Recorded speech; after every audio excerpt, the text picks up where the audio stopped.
Iako Severina posljednjih mjeseci razmišlja samo o jednom, a to su naravno pelene.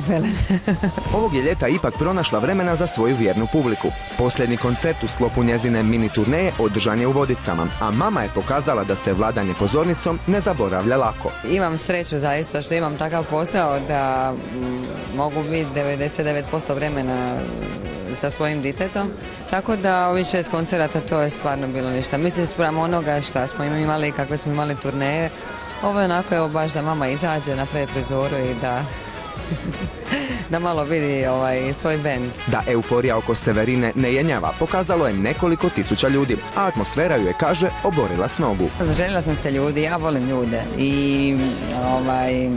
i moram reći, ljubav je obostrana.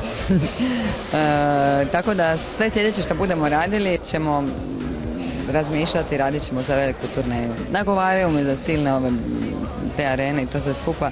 Ne znam šta, bitno mi je da napravim dobar program, da mene raduje. Da znam, ja bih voljela evo doći na jedan takav koncert da se zabavljam. Velika turneja uslijedit će nakon novog albuma, kojeg najavljuje za listopad, a veseli mu se priznaje kao malo dijete. Jedva čekam, zato što mislim da će to biti najbolji album koji sam do sada. Jedan od najboljih albuma. Mislim, iako ne mogu to tako reći, zato što svako vrijeme nosi svoje i svaka suradnja nosi svoje, ali pošto je ovo najfriški, onda mi je najbolje. Je li dobro došao u klub i dalje radni naziv ili će se tako stvarno zvati album? Pa radni je naziv i sa tendencijom da ostane takav.